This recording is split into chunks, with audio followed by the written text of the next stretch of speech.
지금 영상을 보고 계시는 구독자분들 대다수는 제가 4, 5년 전에 올렸었던 이제 팔란티어, 비트코인, 이더리움 소개 영상을 통해서 유입되셨을 거예요. 저는 직장인 시절부터 투자를 해왔기 때문에 단타로 조금씩 꾸준히 수익을 내는, 투자에 많은 시간을 쏟아야 되는 그런 노동형 투자보다는 제가 생각하기에 5배, 10배 이상 갈 수 있는 포텐셜을 가진 곳에 좀 진득하게 한번 담아두고 신경 안 써도 되는 그런 장기 투자를 많이 해왔는데, 그래서 사실 이미 했던 얘기를 계속 반복해서 강조드리는 거 외에는 새로운 종목에 대해서 소개드릴 기회가 그렇게 많이 없었어요. 오늘은 아주 오랜만에 이제 새로 매입한 미국 주식 2가지를 소개해드리려고 합니다. 아시겠지만 당연히 투자 권유는 아니고요. 제가 투자한 이후에 10배 이상 올랐던 주식들은 전부 이제 반토막 나는 하락과 지지부진한 암흑기들을 다 거쳤기 때문에 직접 공부하시고 확신이 들지 않으시면 건드리지 않으시는 걸 추천드립니다. 남의 말 듣고 산 주식은 이런 하락과 횡보를 버티기 어려우니까요. 정찰병으로 한 주 정도는 이제 말리지 않겠지만, 사실 라이브에서도 말씀드렸고 다들 느끼셨겠지만 요즘 들어 투자의 지형이 변하고 있습니다. 회사의 재무제표를 분석하고 주가 대비 매출을 보고 좋은 제품을 만드는 기업을 찾아내는 것보다 트럼프 대통령의 트위터를 분석하는 게 어쩌면 더 중요한 그런 시기가 됐어요. 전통적인 투자 방식이 안 먹히는 시기라는 거죠. 지금 미국 증시는 전통적인 기준으로 굉장히 고평가된 구간에 있어요. 최근 관세전쟁 때문에 왔던 하락도 2020년 3월 코로나 대폭락만큼 이제 컸었는데, 그 대폭락의 저점에서도 아직도 고평가 구간이다 이런 말들이 많았어요. 제가 4월 7일에 벌써 이제 한 달이 넘게 지났죠. 제 채널 게시글을 통해서 오늘부터 매수를 시작한다 이렇게 말씀을 드렸었는데, 벌써 한 달 사이 50%에서 70%까지 이제 엄청난 상승을 했죠. 워낙 강한 불장인 만큼 이제 구독자 여러분들도 신나게 많이들 이제 돈을 벌고 계실 텐데, 반대로 이제 고평가 논란이 해소되지 않았는데 버블이 터지는 건 아닐지 불안해하시는 분들도 좀 많으실 것 같아요. 과연 미국 증시는 고평가일까요? 고평가의 기준은 뭘까요? 미국 시장의 회사와 한국 시장의 회사, 중국 시장의 회사에 같은 주당 순이익 기준을 적용할 수 있을까요? 전 투자에 입문한 지 이제 10년이 넘었는데 국내 증시는 그때부터 저평가됐다는 소리를 들어왔습니다. 10년 전 코스피가 2000이었는데 작년 말 코스피가 2400이었으니까 말 다 했죠. 미국 증시가 고평가라고는 하지만 사실 정상의 범주를 벗어난 건 미국의 증시뿐만이 아닙니다. 미국의 부채 수준이나 돈을 찍어내고 풀어내는 양 역시 예전의 기준으로는 상상하기 어려울 만큼 좀 많아졌어요. 돈이 이렇게 많이 풀리기 전에 세워놨던 고평가 저평가 기준이 이제 그다지 정확하지 않은 것 같아요. 워낙 돈이 많이 풀리다 보니까 자산 가격은 상승할 수밖에 없으니까요. 버블이 터진다고 해도 이미 찍어둔 그 많은 돈들을 다 회수하지 않는 이상 그 돈들은 다시 어디론가로 가게 돼 있습니다. 단순히 이제 버블만을 외치면서 하락만 기다리는 분들은 아마 하락을 피해서 아끼는 돈보다 놓치는 수익이 훨씬 많을 거라고 생각해요. 어떤 버블은 10년 이상, 몇십 년 이상 지속되기도 하니까. 만약 고평가와 저평가가 고착화될 정도로 굳어진다면은 내 평가 기준이 뒤쳐져 있는 건 아닐지 생각해봐야 되지 않을까 싶습니다. 어쨌든 다시 돌아와서 투자의 문법은 예전과 달라졌습니다.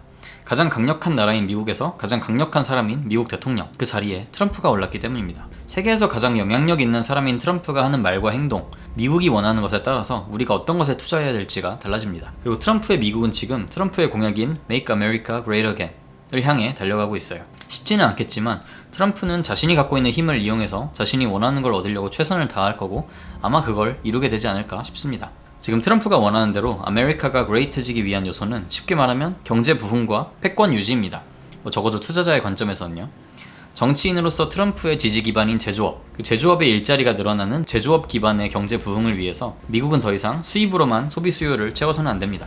엄청난 내수 수요를 미국산으로 충당하고 나아가 해외 수출까지 하기를 원합니다. 3월 영상에서 말씀드린 관세와 약달러, 관세 전쟁을 일으키고 달러 가치를 절하하려고 하는 것도 미국에서 제조한 상품의 수출 경쟁력을 늘리기 위함이고요. 오늘 영상에서 더 중요한 포인트는 패권 유지입니다. 미국은 현재 중국과의 패권 경쟁에서 우위를 유지하려는 싸움을 하고 있고, 이 과정에서 많은 투자 기회가 나올 겁니다. 트럼프는 그냥 우위를 좋아하지 않습니다. 압도적인 우위를 좋아하죠. 그리고 그걸 위해서 우선순위 낮은 것들은 포기를 하고 있고요. 이번 사우디 순방에서 알 수 있듯이 트럼프는 관계가 안 좋았던 사우디랑도 친하게 지내는데 거리낌이 없습니다. 미국과 사우디는 이제 바이든 정부 시절 무함마드 빈 살만이 언론인 카쇼기지를 살해했다 이런 논란이 나온 이후에 관계가 악화됐는데, 트럼프는 중국과 싸우면서 부족해진 매출을 보란듯이 사우디 돈으로 채우고 있습니다. 트럼프는 이렇게 그동안 지켜왔던 관계들을 바꾸면서까지 중국과의 전쟁에 집중하고 가장 큰 전쟁터인 AI에서 또 다른 버블을 만들어내면서 압도적인 우위를 가져가려고 할 겁니다. 엔비디아의 중국 수출을 막으면서 엔비디아의 성장이 주춤할 것처럼 보였지만 사우디에서 AI 데이터 센터 계약을 따오면서 그 빈자리를 메꿔주는 것처럼요. 트럼프가 대선 전부터 계속 대우해주면서 끌고 가는 이런 일론 머스크가 하는 일들이 저는 앞으로 트럼프의 미국이 키울 분야를 좀 한눈에 보여준다고 봐요. 테슬라가 잘하는 AI, 뭐 자율주행 전기차, 뭐 스페이스X가 잘하는 민간 우주산업 같은 것들이요. 말이 길었는데 결국에 그 버블들에서 수혜를 보기 위한 뭐 주식들이 뭐냐라고 했을 때 이미 예전부터 공유드리면서 투자해온 그런 기업들이 많습니다.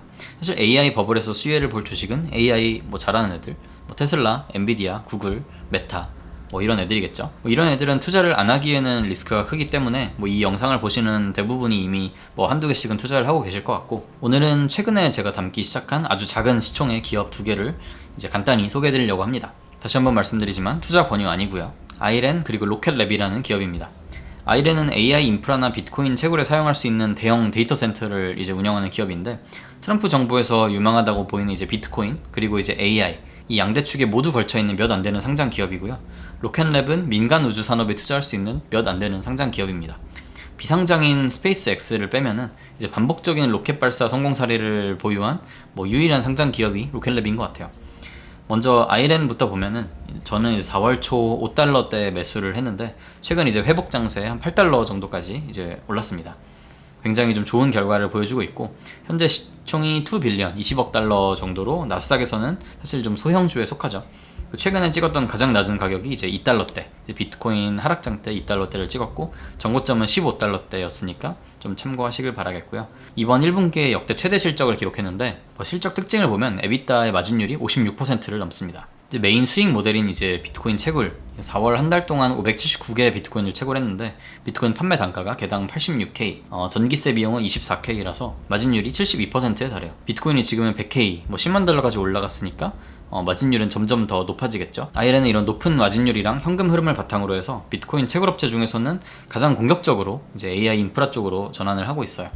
AI 클라우드 서비스 쪽은 뭐 아직 채굴 매출에 비하면은 뭐 25분의 1 정도밖에 안 되지만 마진율이 거의 98%에 달하기 때문에 굉장히 좀 수익성이 좋은 사업이고, 얘네가 이제 엔비디아 H100하고 H200 GPU를 2000개 가까이 보유를 하고 있는데 이 부분은 앞으로도 계속 커질 것 같아요. 아이렌은 경쟁업체들 중에서 해시레이트도 가장 높고 뭐 전력 단가도 낮고 재무 구조도 괜찮은데 사실 시총이 아직 좀 낮은 편입니다. 요즘 워낙 마이크로 스트래티지 같은 상장사들이 비트코인을 보유하는 전략이 이렇게 유행하다 보니까 채굴한 비트코인을 쌓아두는 게 아니라 바로바로 이제 즉시 현금화하는 전략 때문이라고 생각하는데, 이 전략이 계속 이어질지 홀딩하는 전략으로 바뀔지는 좀 지켜봐야 할 것 같아요. 저는 이미 비트코인 자체에 투자를 많이 하고 있기 때문에 뭐 채굴 기업에 투자를 많이 하고 있지는 않았었는데, 미국과 이제 중국과의 전쟁에서 AI를 돌릴 수 있는 데이터 센터가 전략적으로 굉장히 좀 중요해진다는 걸 감안하면은 뭐 앞으로도 상당히 유망하지 않나. 그리고 비트코인과 AI 양대 축을 동시에 투자할 수 있는 몇 안 되는 기업이기 때문에 포트폴리오에 이제 일부를 좀 담아봤습니다. 다음 기업은 로켓랩인데, 로켓랩은 미국이 패권 경쟁을 펼치고 있는 이런 우주 산업 분야에 몇 안 되는 이제 상장 회사고요.